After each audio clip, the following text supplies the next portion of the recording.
नमस्कार। आपके परिवार कल्याण के लिए हम प्रातःकाल लेके आते हैं अनुवचन। हम प्रारंभ कर रहे हैं आपकी कहानी।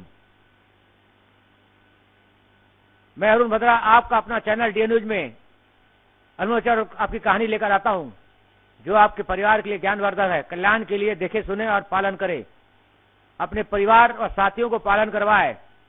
ईश्वर ने हमें जन्म दिया है, खुश रहे, लोगों के कल्याण व सेवा का काम करे, तभी आपका कल्याण होगा। वह आपको खुशी व बीमारी से रोकेगा। पूजा आरती भोग व दूध पानी चलाने से पुण्य नहीं मिलता। नर सेवा ही नारायण सेवा कहा जाता है।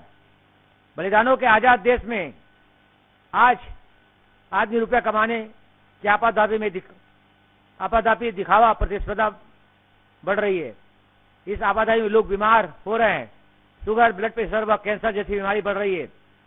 साधु ने कहा, मनुष्य को सत्कर्म और सेवा ही मन को खुशी और बीमारी से बचाता है। खुश रहो, खुशियां बांटो। जिंदगी कुछ दिनों की है, मस्त रहे और जिंदगी जिए। आपकी कहानी में आज 4 युवा दोस्त 9 वर्ष 27 जनवरी को आपस में मिलकर एक होटल में डिनर करने पहुंचे और आपस में सुख दुख की बात और परिवार की बातें साझा करते रहे। डिनर के बाद चारों तय करते हैं कि आज से 40 साल बाद, आज वो जो युवा है 40 साल बाद आज के दिन पुनः इसी होटल में डिनर पर मिलेंगे। जो सबसे आखिरी में आएगा वही बिल का भुगतान करेगा। चारों दोस्त घर चले गए जाते हैं। यह सब होटल का वेटर देखकर सुन रहा था। 40 वर्ष के बाद इसी 7 जनवरी को पूर्व में तय 4 दोस्त इकट्ठा होकर डिनर करेंगे। एक दोस्त होटल पहुंचा तो देखा हुआ होटल तो अब 5 स्टार हो गया। तो उसे देख होटल का मालिक बैठने बोलता है। दूसरा दोस्त आता है, वो भी बैठ जाता है। तीसरा दोस्त भी आ जाता है। होटल मालिक सभी को आदर बोलता है और बैठाता है। 40 साल पहले मैं ही वेटर था, आपसे खाना खिलाया था। 40 वर्ष के समय बदल गया और मैं मालिक बन गया। तीनों दोस्त चौथे दोस्त का इंतजार करते रहे। चौथे दोस्त के न आने पर तीनों ने बोले कि कहीं वह बड़ा आदमी तो नहीं बन गया जो हमें भूल गया। तब होटल मालिक ने भोजन करने कहा और कहा कि वह चौथा साथी भी आ जाएगा।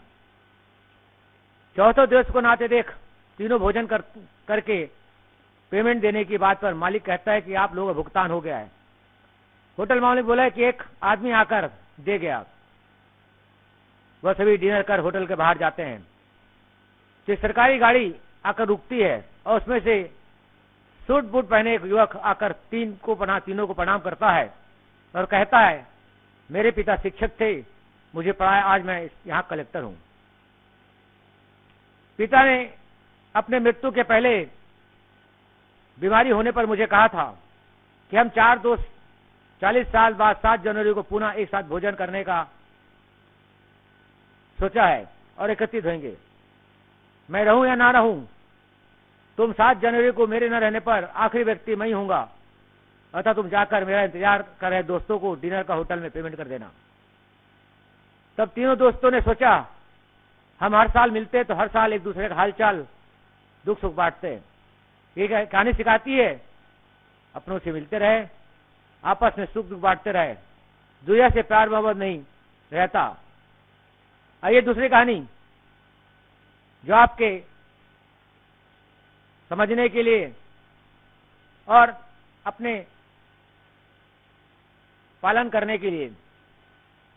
गुरुकुल में पढ़ रहे गरीब आर्यन अपने साथियों के साथ पढ़ाई पूर्ण कर विदा ले रहा था। सभी छात्र पढ़ाई पूर्ण होने पर अपने शिक्षक को गुरु दक्षिणा दे रहे थे, किंतु गरीब आर्यन के पास गुरु दक्षिणा देने के लिए कुछ भी नहीं था और वह दुखी होकर एक किनारे खड़ा था कि मैं गुरु दक्षिणा नहीं दे पाऊंगा। किनारे खड़े आर्यन को दुखी चेहरा को देखकर गुरुजी ने उसे अपने पास बुलाया और कहा कि तुम कुछ अशांत दिख रहे हो, क्या बात है मुझे बताओ।